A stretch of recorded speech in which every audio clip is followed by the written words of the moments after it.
কুরআনুল কারীম এমন মধুর বাণী, যেই কুরআন তেলাওয়াত আবু জেহেল শুনেও পাগল হয়ে গেল। কুরআন মধুর বাণী আমি যখনই শুনি, আমার মন ভরে যায়।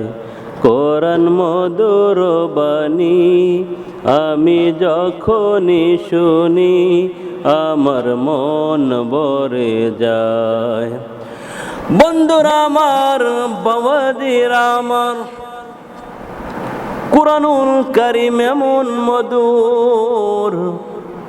আবু জেহেল আমার আপনার নবী, নূর নবী, মায়ার নবী, হায়াতুন নবী, জিন্দা নবী যখন কুরআন তেলাওয়াত করত, আমার নবীর কুরআন তেলাওয়াতের মূর্ছনায় পাগল হয়ে আবু জেহেল, নবীর চাচা যে আবু জেহেল বেঈমান কাফের ছিল, কিন্তু নবীর কুরআন তেলাওয়াতে আবু জেহেল পাগল হয়ে গেল। আমার আপনার নবী রাহমাতুল লিল আলামিন যখন কুরআন তেলাওয়াত করত, আবু জেহেল আমার নবীর বাড়ির পাশে চুপে চুপে এসে আমার নবীর কুরআন তেলাওয়াত করত। আমার নবীর কুরআন তেলাওয়াত শুনতো। বন্ধুরা আমার, বাবাজিরা আমার, আবু জেহেল নবীর কুরআন তেলাওয়াত শোনার জন্য আমার নবীর, আপনার নবীর বাড়িতে আবু জেহেল শুনতো। আমি কোরআনের সুর মাঝে শুনেছি যে নাম, আমি কোরআনের সুর মাঝে শুনেছি যে নাম, আজানের সুর মাঝেও শুনেছি ও নাম, ও নাম শুনেছি আমি আমার হৃদয়। হে রাসূল নবীজি তোমায়, হে রাসূল নবীজি তোমায়। বন্ধুরা আমার, বাবাজিরা আমার, আবু জেহেল নবীর বাড়িতে বসে নবীর কুরআন তেলাওয়াত শুনতেছে। নবীর কুরআন তেলাওয়াত শোনার জন্য আবু জেহেল নয়, অন্যান্য বড় বড় লিডার, কাফের লিডার গুলো আমার নবীর বাড়িতে আসলো। আবু জেহেল বলতেছে, এই তোমরা কেন এখানে এসেছো? আমি ঘোষণা করলাম কাল থেকে আমার ভাতিজা মুহাম্মাদের কুরআন তেলাওয়াত শুনতে কেউ আসবে না। যদি আসো তাহলে কিন্তু তার শাস্তি হবে। এই কথা বলে আবু জেহেল ঘোষণা করলো। কিন্তু আবু জেহেল চিন্তা করলো, আমি তো ঘোষণা দিয়েছি কেউ যাইবে না ডরে, কিন্তু ভাতিজার কুরআন তেলাওয়াত তো সুন্দরই লাগে, আমি এবার ভাতিজার কুরআন তেলাওয়াত শুনতে রাত্রের গভীরে যাই। রাতের গভীরে আমার আপনার নবী, নূর নবী, মায়ার নবী, হায়াতুন নবী, জিন্দা নবীর বাড়িতে আবু জেহেল চুপে চুপে রাতে আসলো। এবার অন্য নেতারাও চিন্তা করলো, আবু জেহেল যখন ঘোষণা করলো সে তো আসবে না, আমরাও যাই। মুহাম্মাদের কুরআন তেলাওয়াত তো মধুর লাগে, আমাদের কলিজা ঠান্ডা হয়ে যায়, শীতল হয়ে যায়, কাজে আমরা একটু যাই। বন্ধুরা দেখেন নবীর কুরআন তেলাওয়াত কত মধুর। আল্লাহ পাক এই পৃথিবীর মাঝে দাউদ নবীর কেউ সুর দিয়েছেন, গলার আওয়াজ, কণ্ঠ সুর দিয়েছেন। যখন দাউদ নবী জাবর তেলাওয়াত করতো, সমুদ্রে মাছগুলো কিনারে আসতো, পাখিগুলো 80 মাইল দূরে পাখিগুলো স্থির হয়ে দাঁড়ায় যাইতো দাউদ নবীর জাবর তেলাওয়াত শোনার জন্য। বন্ধুরা আমার, বাবাজিরা, কিন্তু আপনার আমার নবীর কুরআন তেলাওয়াত 80 মাইল নয়, দুইনে আরশে আজিম পর্যন্ত আমার নবীর মুসনায় নাচত। বন্ধুরা আমার, বাবাজিরা আমার, আরশে আজিমে আমার নবীর কুরআন তেলাওয়াতের ঢেউ লেগে যেত। আমার নবীর কোরআন তেলাওয়াতের মূসনায় সবগুলো আনন্দে আত্মহারা হইতো। শুধু তাই নয়, জান্নাতে বসে যখন আল্লাহ বলবে আমার হাবিব আপনি একটু আপনার উপর যে কোরআন কারীম নাজিল করেছি ওইটা একটু তেলাওয়াত করে এই জান্নাতবাসীদেরকে শোনা। আমার আপনার নবীকে যখন আল্লাহ পাক এই কথা বলবে, এবার আমার আপনার নবী মধুর সুরে সূরা ইয়াসিন পড়বে, আর মানুষগুলো একদিন নয়, 2 দিন নয়, 4 লক্ষ বছর মানুষগুলো ঘুমিয়ে থাকবে বেহুশ হয়ে।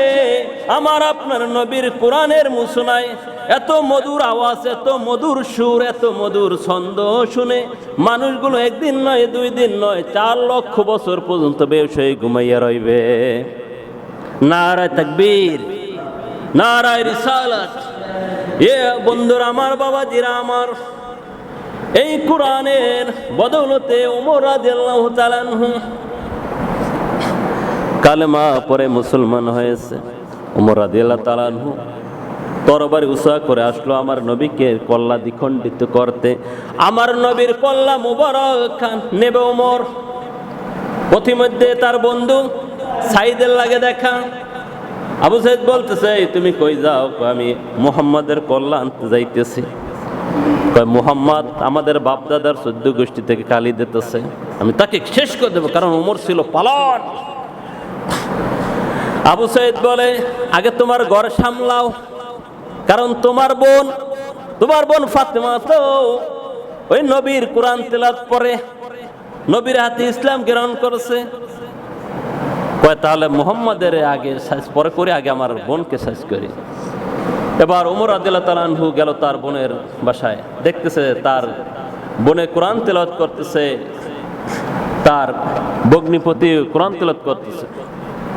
কি কোরআন তেলাওয়াত করতেছে শুনতেছে ওমর রাদিয়াল্লাহু তাআলা আনহু, তার বোনে কোরআন তেলাওয়াত করতেছে বিসমিল্লাহির রহমানির রহিম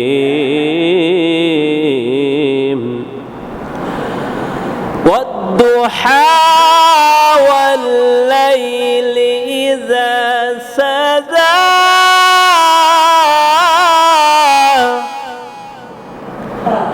মা ওয়াদ্দাকা রাব্বুকা ওয়া মা ক্বালা ওয়ালাল আখিরাতু খায়রুল লাকা মিনাল উলা। বন্ধুরা আমার, বাবাজিরা আমার, সূরা দোহা তেলাওয়াত করতেছে, দেখতেছে তার ভাই ওমর এসেছে, কোরআনগুলো বন্ধ রাখলেন। এবার ওমর কোরআন তেলাওয়াতের মূসনায় অন্তরটা একটু চটলো, যেমন মধুর সুর তো আমি শুনি নাই। ওমর রাদিয়াল্লাহু তাআলা বলতেছে তুমি এরা কি পড়তেছো? দাও। দিতেছে না, মারধর করলো 2 বোনকে। এবার বলতেছে দে কোন কিতাব পড়তেছো? এবার বলতেছে ভাই তুমি তো নাপাক, ওযু করে আসো, কারণ কুরআনুল কারীম বিনা ওযুতে ধরা যাবে না। কুরআনুল কারীম বিনা ওযুতে ধরা যাবে না।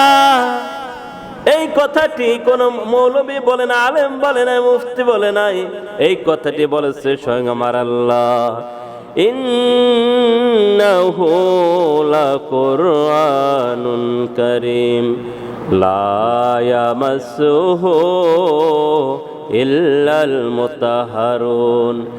ইন্নাহু লাকুরআনুন কারীম, নিশ্চয় এটা কুরআনুল কারীম, লা ইয়ামাসসুহু ইল্লাল মুতাহহারুন, পাক পবিত্র ব্যতীত কোরআনে স্পর্শ করা যাবে না। বন্ধুরা আমার, বাবাজিরা আমার, এবার ওমর রাদিয়াল্লাহু তাআলা আনহু কে বললেন ওযু করে এসো, পাক পবিত্র হয়ে আসলো। এবার বলতেছে কি কিতাব পড়তেছো? এই কিতাব পড়া আগে এই কিতাবের যে মালিক, এই কিতাবের যে ধারক কে তোমরা একটু বলো।